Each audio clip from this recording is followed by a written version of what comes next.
Hello, my name is Darcey. Thank you for taking the time to answer my questions. My first question is, who are your favourite books or authors as a child? Hiya, Elodie Lapinski here, author of Strangeworlds, Jamie, Stepfather Christmas and Artezans. Thank you so much for having me to answer some questions.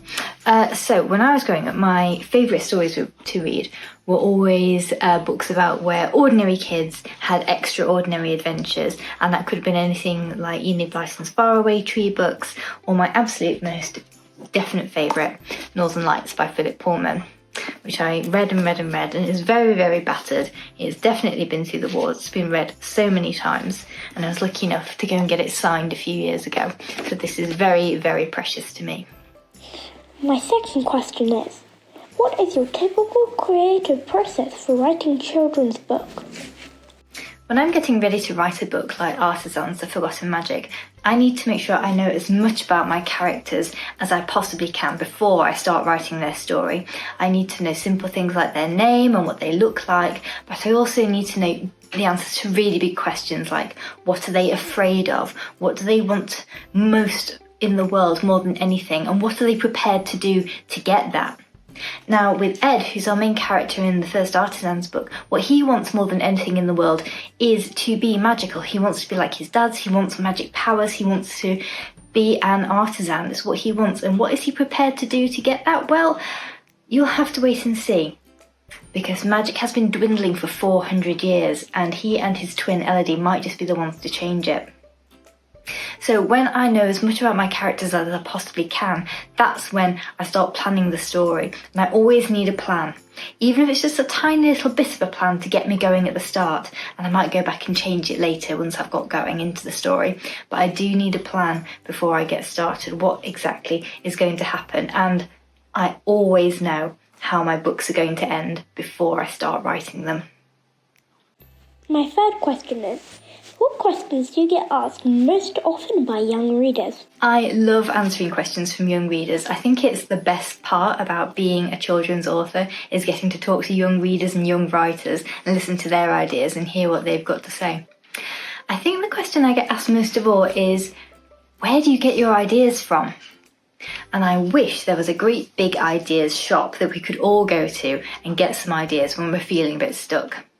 But the truth is we don't even need to go to a special ideas shop because ideas are literally everywhere.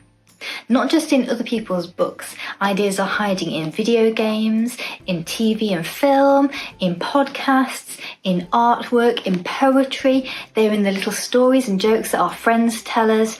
Ideas are hiding absolutely everywhere. And you're just waiting for those little bits of information to join together to become a brand new idea in your mind. And sometimes that idea might take years and years to appear, and then it'll just pop into your brain fully formed, gone from that tiny little acorn of an idea to a great big oak tree of an idea that needs to be written down immediately before it escapes. Describe Ed in 3 words. If I had to describe Ed in 3 words, I'd say he is determined, brave and loyal. Those are 3 really, really good qualities to have, and they're 3 things that Ed definitely is. He's always wanted to be an artisan, he's always wanted to be powerfully magical, he's always wanted to shine to the same sort of strengths as his twin sister, who has always been the clever one, the popular one, and Ed just wants a bit of that. He really wants that for himself. Whether he gets it or not, be careful what you wish for. If you could have artisan magic, what power would you have? I already do have an artisan magic. Shh, don't tell anyone. So artisan magic is split into 3 different branches. There's the branch of stories and journeys, the branch of growth and regeneration, and there's the branch of the hidden and unseen. Now, my magic absolutely falls into the branch of stories and journeys because my magic power is being able to write. I create something out of nothing. I create stories and characters and people and adventures out of just typing on a keyboard or writing with a pen on a piece of paper. And if that's not magical, I don't know what is. Thank you for all your questions, Darcey. I really hope you enjoy reading Artezans, The Forgotten Magic. Thank you for taking the time to answer my questions. Bye!